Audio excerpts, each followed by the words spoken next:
방금 소개받은 정주영 변호사라고 합니다. 제가 본업은 변호사고요.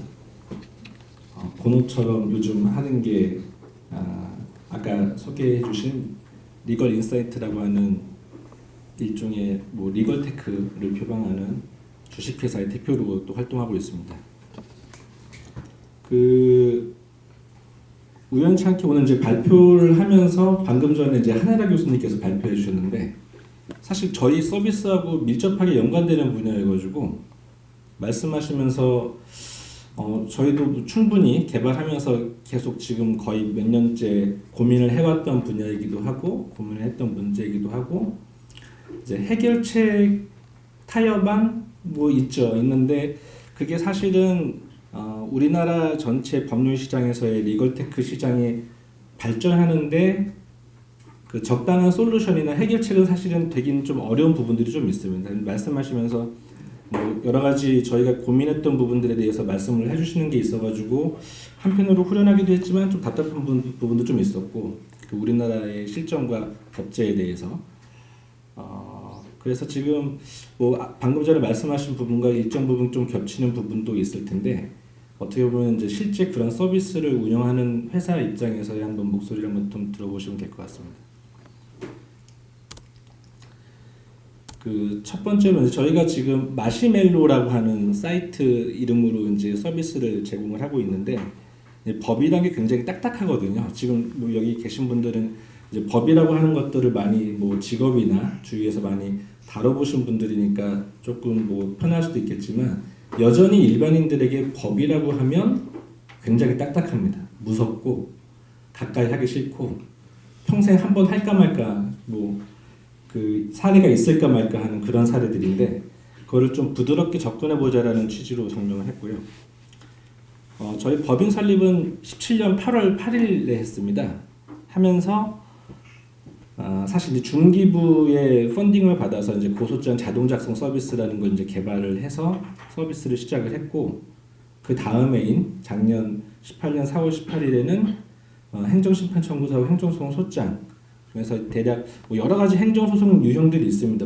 이제 아시는 분 아시겠지 근데 이제 조세라든가 노동 좀 약간 유형하기 힘든 부분을 제외한 99가지 정도 영역을 산출해서 저희가 자동작성 서비스를 시작을 했고 이제 현재 이제 이런 서비스를 시작을 하면서 회원은 대략 한 1270명 정도 고소장 건수는 거의 하루에 한 건 내지 한 1.5건 정도가 들어와서 작성을 하는 정도 이제 행정심판 청구서 행정소장은 아무래도 이제 수요가 좀 적다 보니까 한 60건 정도 이렇게 운영을 하고 있습니다.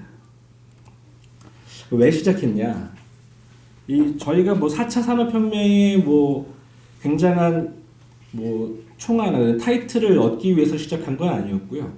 이제 개인 변호사 이제 저희가 이제 변호사다 보니까 여기 앉아 계신 변호사분들도 많이 공감을 하시겠지만 분명히 이제 권리 구제를 받아야 되는 고소 사건이든 아니면 이제 손해배상 사건이든 사건이 상당히 많습니다. 근데 이제 법률 비용이 장애가 돼서 결국은 권리 구제를 받지 못하는 사례들은 상당히 많습니다. 이제 권리 구제를 위한 비용이 한 100이다. 라고 하면 그 권리 구제 비용을 썼을 때 50이다, 30이다 라고 하면 사실은 권리 구제를 받을 수 있고 받아야 함에도 불구하고 포기하는 사례가 사실 상당히 많죠. 이제 어떻게 보면은 그런 법률 비용 서비스로 인한 사각지대, 장벽이라고 볼 수 있는데 이 부분을 조금 자동화시켜서 비용을 낮추면 아니면 무료로 하면 그런 사각지대를 좀 없애지 않겠느냐라는 취지에서 사실은 시작이 됐지 이게 무슨 이제 굉장히 기술적인 진보와 AI와 결합을 해서 새로운 서비스를 만들어야겠다라는 생각으로 사실은 시작한 건 아니었습니다. 근데 이제 왜 고소장이었냐? 이 고소장 같은 경우는 고소장을 이제 작성을 해보시면 아시지만 다 이제 구속 요건이라는 게 있기 때문에 각 구속 요건별 사실관계를 적시하면서 고소장 작성이 조금 유형화되어 있고 좀 자동화할 수 있는 부분이 좀 있습니다. 그래서 이제 여러 가지 분야 중에서 특히 이제 고소장을 먼저 시작했던 이유는 그런 구속 요건별 사실관계 이제 접목을 시켜서 고소장을 작성하는 게 원래 그게 이제 변호사들의 이제 업무고 고소장을 그렇게 작성을 하기 때문에 유형화시키는 게 다른 법률 문서보다 조금 쉽겠다, 가능하겠다라고 해서 시작을 했습니다. 이 이제 기타로 이제 사건 수입 목적을 제가 이제 물음표로 제가 기재를 했는데 뭐 그 이제 뒷부분에 제가 이제 얘기할 부분하고도 이제 연관이 돼 있지만 여태까지 그 변호사들이 이제 한국에서 이런 서비스를 인터넷이나 웹으로 만들어서 홍보하면 사건 수임이 도움이 되겠다라고 해서 그렇게 만들어 놓은 사이트가 사실 되게 많거든요. 굉장히 많습니다. 굉장히 많은데 이게 이제 그 뒤에서도 같이 얘기를 하겠지만 이제 변호사의 자기가 이제 많이 해본 그런 업무들로 인해서 아이디어를 통해서 이제 비즈니스 모델을 만들면 사실 이제 그 이상으로 자본이 들어와서 기술을 개발을 하고 업데이트를 하고 새로운 서비스를 추가하면서 여러 가지 서비스를 할 수 있어야 되는데 이 사건 수입 목적으로만 사실 그런 서비스를 하게 되면은 사실 잠깐 반짝하다가 이제 사장화되고 없어지고 이제 사이트 닫고 하는 경우가 사실 굉장히 많습니다. 그래서 이제 뭐 저도 변호사긴 하지만 그런 수입 목적으로 이런 사이트를 개발하는 게 사실은 바람직한 것인지는 조금 생각을 해봐야 될 문제라고 생각이 듭니다. 그래서 이제 지금 저희가 올해 그 또 중기부에서 또 한 3억 정도 그 펀딩을 받아서요. 아까 그 한 교수님께서 말씀하셨던 딱 그 서비스를 지금 개발 중인데 이제 자기가 어떤 상황에 처해서 어떤 계약서를 쓰고 싶은데 이거 어떤 계약서를 작성하는 게 좋은 것인지에 대해서 이제 구글이나 네이버에서 검색하듯이 검색을 하고 그러면은 이제 그 내용을 바탕으로 계약서를 추천합니다. 근데 이제 그 계약서 추천 과정에서 사실은 AI 알고리즘이 지금 개발이 되고 있고요. 그러니까 어떤 사례에서 부동산 매매 계약서, 어떤 계약서는 어떤 사례에서는 토지 매매 계약서라고 하는 그런 사례들을 매칭을 시켜서 학습을 시킵니다. 그래서 이제 AI 알고리즘 자체가 이제 그런 것이기 때문에 이제 좀 이렇게 경험이 적거나 사례를 많이 다뤄보지 않은 전년차의 변호사들은 만약에 이런 상담이 왔을 때 어떤 계약서를 추천한다. 근데 경험이 좀 많아지고 사례를 많이 다뤄보면은 조금 더 정확하고 그런 계약서들을 추천할 수 있는 구조가 될 수 있겠죠. 그건 뭐 상식적으로도. 그래서 이제 그런 시스템이라고 보시면 되거든요. 그래서 이제 이제 계약서를 추천하면은 본인들이 이제 기재하고 싶은 그런 계약서 내용을 기재해서 계약서를 만드는 구조인데 아까 그 한 변호사님께서 한 교수님께서 말씀하셨던 그 함부르크 지방법원에서의 변호사법 위반이라고 하는 딱 그 케이스와 거의 유사한 그럼 저희도 이제 못하겠는 그런 상황이 될 수밖에 없는데 그 부분에 대해서는 제가 조금 이따 다시 말씀을 좀 드리겠습니다. 이 법률이라고 하는 게 과연 테크놀로지하고 결합해서 제대로 서비스를 할 수 있겠느냐? 이 변호사 하시는 분들 뭐 좀 생각해 보시면 아시겠지만 이게 사실 변호사업이라고 하는 게 특히 이제 소송이나 뭐 심판 대리나 이런 것들은 뭐 AI나 기술을 접목시켜 가지고 과연 할 수 있겠느냐? 비대면 서비스나 온라인 서비스가 가능하겠느냐라고 하면 사실 저도 변호사 십몇 년인지 기억도 안 나지만 조금 어렵다는 생각이 사실 좀 드는 게 사실입니다. 사실은 뭐 상담도 해야 되고 이런 질문도 해야 돼서 각 사안마다 좀 다른 특이한 부분들이 있는데 과연 그것들을 자동화 아니면 얼굴 보지 않고 비대면을 통해서 그렇게 학습을 시켜가지고 할 수 있겠느냐라고 생각하면 굉장히 좀 어려운 부분들이 좀 있습니다. 근데 이제 아까 말씀드렸던 계약서 추천 같은 경우는 어느 정도 유형화나 학습이 가능하다고 보고 이제 저희가 시작을 한 것이고요. 그래서 그 보면은 뭐 핀테크, 뭐 에듀테크, 뭐 푸드테크 해가지고 각종 서비스에 기술을 접목해서 뭐 새로운 수익원을 창출하거나 서비스를 제공하거나 이런 경우들이 사실 많은데 리걸테크는 여기 계신 분들은 이제 이런 주제로 참석을 하셨기 때문에 익숙하시겠지만 일반인들은 잘 리걸테크? 그게 뭐지? 라는 생각을 할 수밖에 없는 분야입니다, 사실은. 여전히 우리나라뿐만이 아니라 특히 이제 아까 대륙법계, 영미법계 말씀하셨지만 이 대륙법계는 특히나 더 그렇고요. 영미법계는 이제 케이스로가 발달한 곳이다 보니까 우리나라 좀 법제가 다른 부분이 있어서 또 더군다나 또 시장도 좀 큰 부분도 있고 이제 미국 같은 경우는 이제 주마다 법이 다르고 사례도 다르기 때문에 이제 그런 시장이 만들어질 수 있을지 모르겠지만 우리나라는 좀 어렵지 않은 부분이 어렵지 않은가. 그리고 이제 사실 변호사들하고 이 웹 개발이나 웹 디자이너라든가 퍼블리셔라 아니면 이제 AI 알고리즘 만드시는 분들이나 이게 약간 좀 이렇게 언어상의 장벽이 있는 듯합니다, 사실은. 변호사는 기술을 모르기 때문에 본인이 알고 있는 기술적 지식으로 이렇게 웹을 하면 되겠지라는 생각을 사실 많이 하는데 사실은 그 이상 발전하기 되게 어렵습니다. 왜냐면 기술을 모르기 때문에. 근데 저도 이제 해보면 이제 이런 걸 한번 해보면 되겠지 하고서 막 하다가 이제 같이 기술자들이나 이런 분들하고 이제 공학이라든가 이제 알고리즘이나 프로그램을 아시는 분들하고 얘기를 해보면 저는 굉장히 만족스럽고 좋은 게 아라고 하면 어라고 알아듣고 그래서 새로 서비스를 만들고 알고리즘을 만드는 측면들이 역시 제가 기술적인 부분은 잘 모르기 때문에 굉장히 편협한 아이디어만 있었지 않았는가. 그래서 이 리걸테크라고 하는 게 과연 붐이 일어나서 이제 발전을 할지 안 할지는 모르겠지만 분명히 그 전문적인 지식 분야에 있어서는 변호사 또는 법률가의 도움이 필요하고 기술적인 도움이 없이는 지금 이런 리걸테크라고 하는 게 발전할 수가 없습니다. 이거는 좀 초기 단계부터 좀 협업이 좀 필요한 분야라고 생각을 합니다. 리걸테크 시장이라고 하면 뭐 여러 가지 분야가 있을 수 있는데 일반적으로 매칭 서비스 많이 이제 아까 말씀하셨던 로톡이나 이런 데도 있고 리걸줌이나 미국에 있던 리걸줌도 사실은 어떻게 보면 이제 매칭 서비스도 시작을 했고 또 일본에서 지금 상장해서 시가총액이 1조 5천억까지 갔었나 했던 뱅고시닷컴 이런 데도 그렇고 이 다 사실은 이제 매칭 서비스라는 곳이거든요. 근데 이제 매칭 서비스라고 하는 게 특별히 기술적인 부분이 사실은 필요할 것인가라는 거는 약간 좀 의문이 들긴 하지만 리걸테크라는 시장에 편입시켜야 되는 건 사실 맞다고 생각을 듭니다.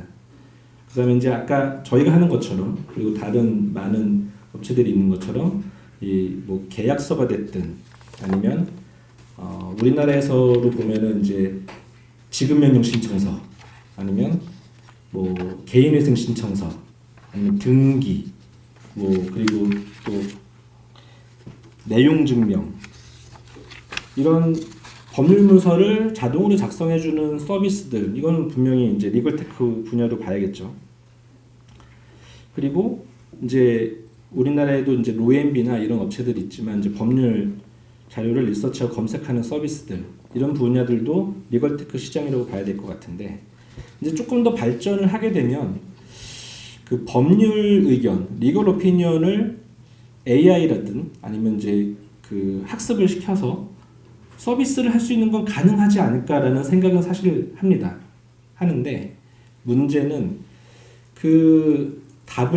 질문에 대해서 법률적인 의견, 노동법이든 세법이든 상법이든 관련된 분야에 대한 답을 해주기 위해서는 사실 상당한 사례가 쌓여야 되거든요. 근데 상당한 사례가 쌓이려면 그 업무를 처리한 변호사들의 노임, 시간당 차지, 타임 차지 이게 사실 상당히 많이 들어갑니다.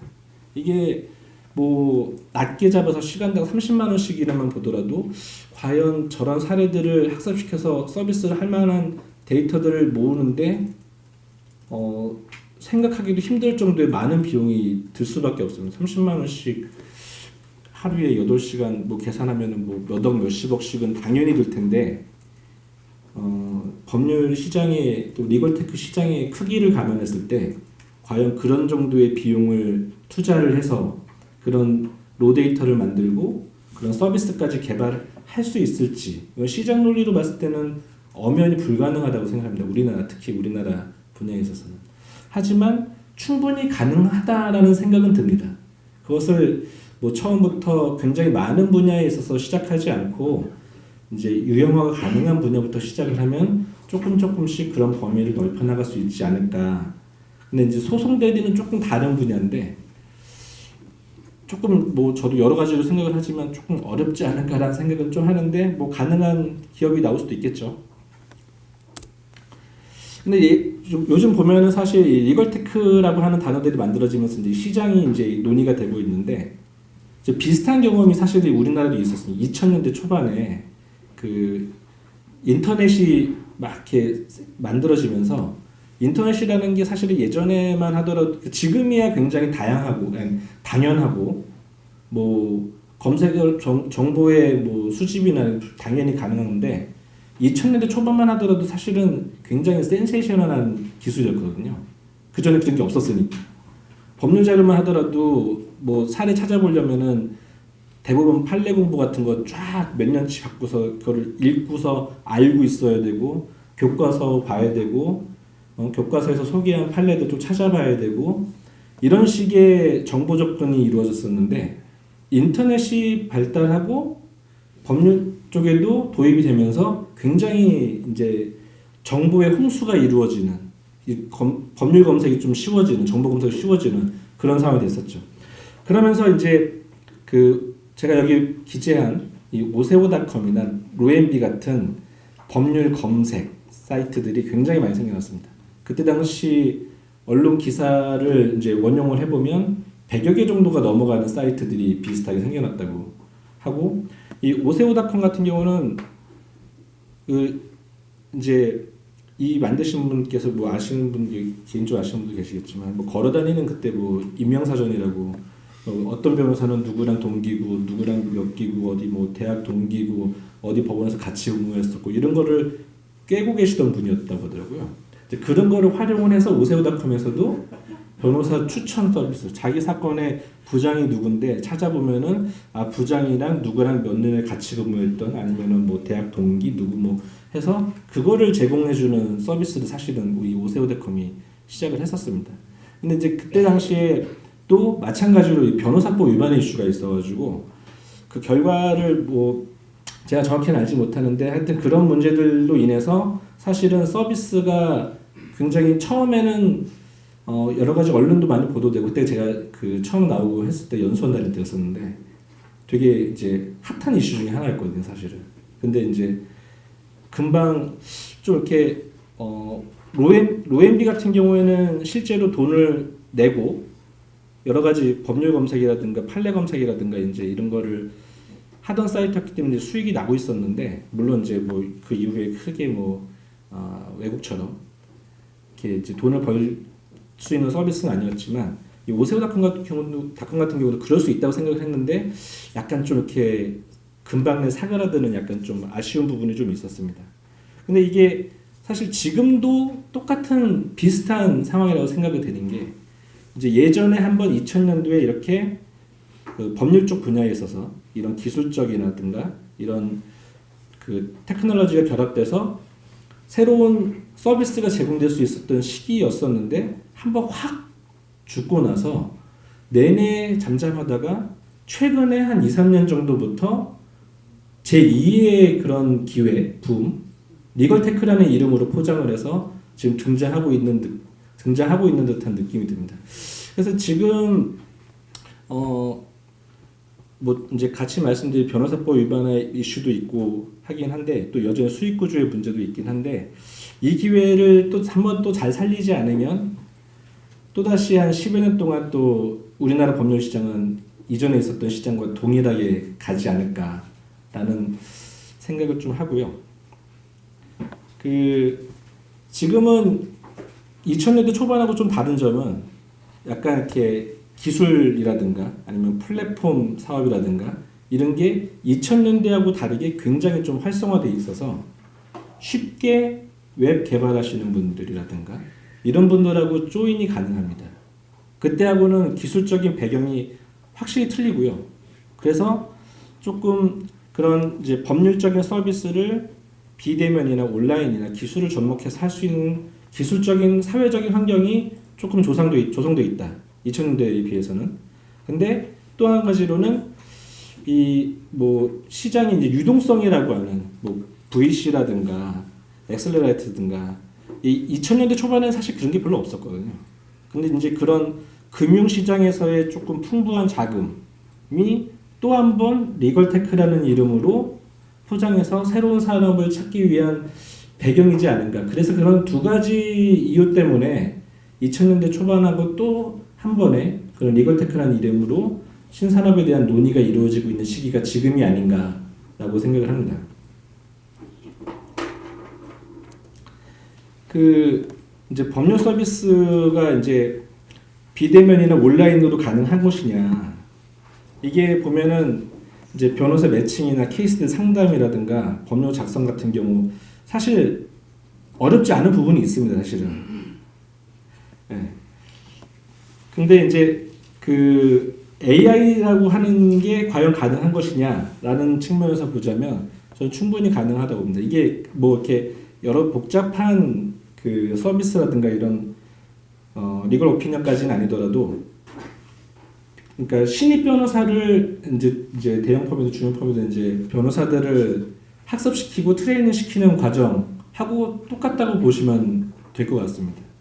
이런 사례에 대해서는 이렇게 트레이닝해서 이렇게 좀 더 이제 경험 있고 훌륭한 변호사를 만들게 하는 그런 트레이닝 시스템처럼 정답이 어느 정도 제공될 수 있는 그런 서비스들, 그다음에 그런 답들, 그런 학습들을 이 AI로 시키게 되면 뭐 어느 정도 경험 있는 변호사가 될 수 있는 것처럼 이게 지금 AI라고 하는 것의 한계가 이제 특정 분야에 대한 로직에 한해서만 작용할 수 있는 그런 한계가 있는 것은 사실이지만 그거를 이제 한계로 보지 않고 장점으로 본다면 특정 분야에 있어서는 신입 변호사를 경험 있는 변호사로 학습시키는 트레이닝 과정과 동일하다고 봅니다. 지금 좀 시간이 나왔다고 그래가지고 제가 조금 이 부분은 살짝 넘어가고요.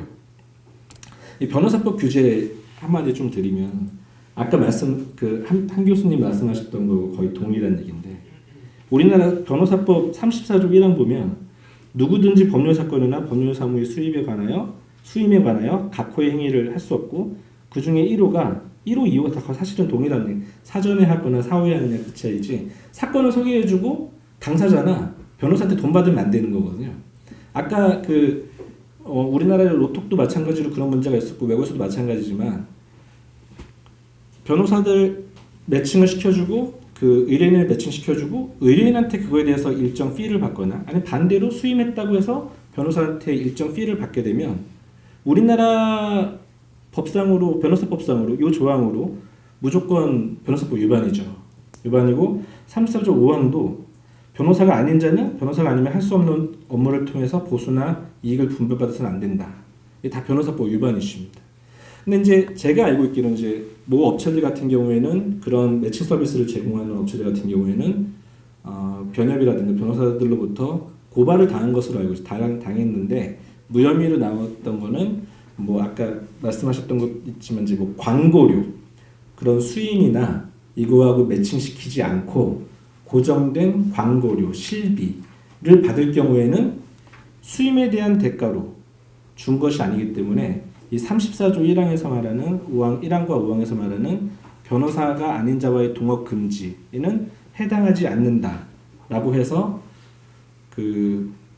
이제 무혐의가 됐던 것으로 알고 있고 이 109조 같은 경우도 1호 같은 경우 보면은 이제 벌칙 규정인데요. 이게 다 7년 이하 징역자리로 굉장히 사실 어떻게 보면 좀 무거운 범죄죠.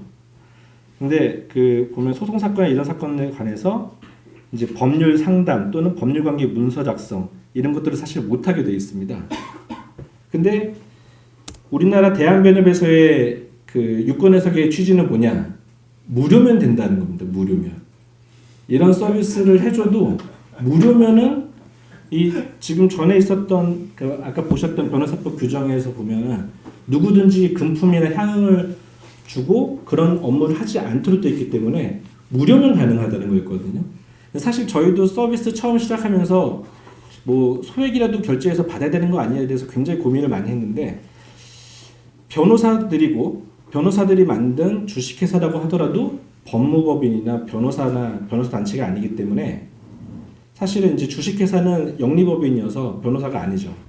그렇기 때문에 변호사들이 만든 회사라고 하더라도 어떤 실무자가 돈을 받으면 변호사법 위반의 이슈가 생길 수밖에 없겠더라고요. 그래서 그 결제 구조를 여러 가지 방면으로 좀 이렇게 그 뭐 좀 바꿔볼까 굉장히 고민을 많이 했는데 어떤 식으로든지 간에 그 이슈를 벗어나기는 좀 힘들다는 생각이 들었습니다. 그래서 사실 이제 무료로 저희가 결론을 내렸고 그렇게 지금도 진행을 하고 있고 그럼 앞으로 이제 변화될 가능성이 있겠느냐 이 정모 국회의원님 방에서 이제 작년에 작년이었나요? 올해였나 공청회까지 열어서 변호사법 개정에 대한 그 얘기가 좀 있었습니다.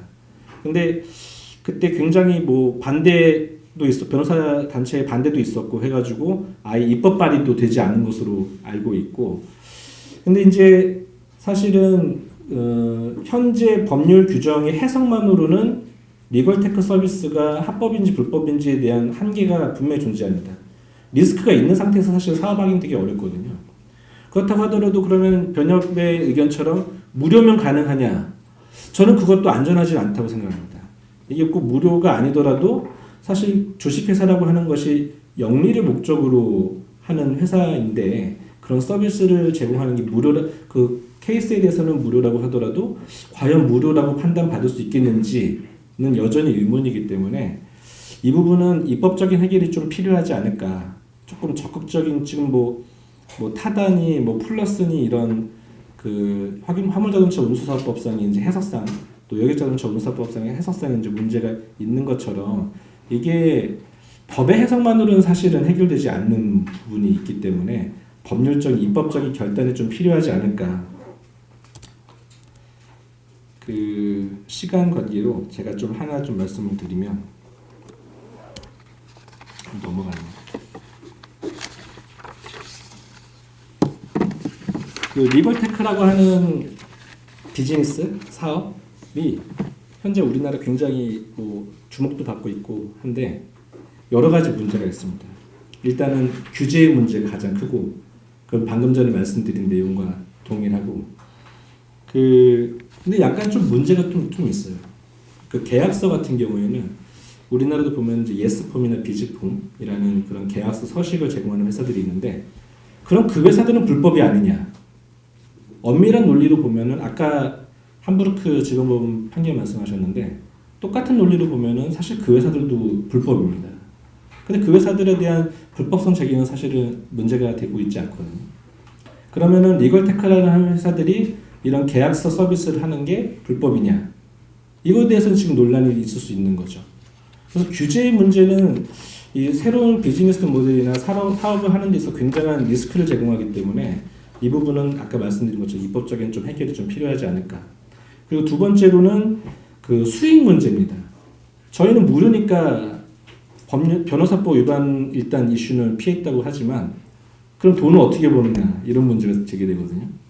뭐 저희는 여러 가지 뭐 R&D 사업이나 이런 걸 통해 가지고 계속 서비스를 확장해 나가고 또 이제 추가해 나가고 그래서 몸집을 좀 부풀리고 있는 상황이긴 한데 여전히 수익은 어떻게 내느냐에 대한 문제는 사실 해결하기가 좀 어려운 부분들이 좀 있습니다.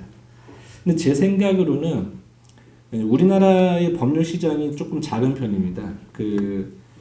로펌들이 이제 참여하는 그런 시장으로 봤을 때 대략 한 4조 정도로 알려져 있는데 뭐 대형 펌들 몇 개 빼면 이제 2조, 3조 나가고 사실은 이제 작은 1조 뭐 이 정도 시장 가지고 이런 업체들이 뭐 한번 해보겠다고 들어오는 시장일 수 있는데 제가 봤을 때 가능해지려면 법률 유사 영역에 대한 서비스를 확장해 나가는 식으로 기존에 있었던 법률 시장이 잡히지 않은 다른 시장에 대한 서비스를 법률과 접목해서 법률 시장이라고 하는 시장 파이를 키우는 방향으로 서비스를 제공을 하는 게 제가 봤을 때 현재 상태에서는 유일한 해결책이지 않을까. 그 다음에 이제 투자의 문제가 있는데 투자의 문제는 사실 수익의 문제하고 또 규제의 문제하고 사실은 연관이 되어 있습니다. 이게 리스크가 있는 곳에는 사실 투자자들도 투자하기 좀 어렵죠.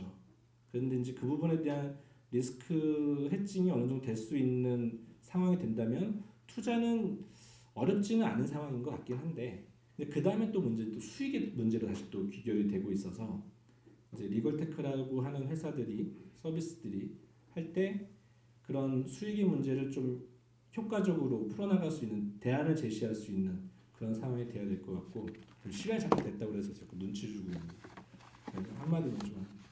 그 사실 이제 그 요즘 보면 이제 로스쿨 제도가 이제 도입이 돼서 이제 굉장히 다양한 전공을 가진 변호사들이 이제 등장을 하면서 우리나라에도 이제 리걸테크라고 하는 얘기가 좀 나오는 배경 중에 하나라고 생각이 되는데 지금 보면은 이제 변호사들이 그런 수입 목적이 됐든 아니면 자기 그런 아이디어가 됐든 해서 이제 뭐 지급 명령 신청서, 뭐 개인 회생 신청서, 또 노동 분야에 있어서 이게 뭐 노동부 근로기준법이나 이런 거 위반되는지 여부 이거에 대한 그 리걸 어드바이스를 제공하는 그런 서비스들. 그래서 굉장히 다양한 서비스들이 있는데 이제 다양한 변호사들이 다양한 서비스로 한번 시작을 해봤으면 좋겠어요.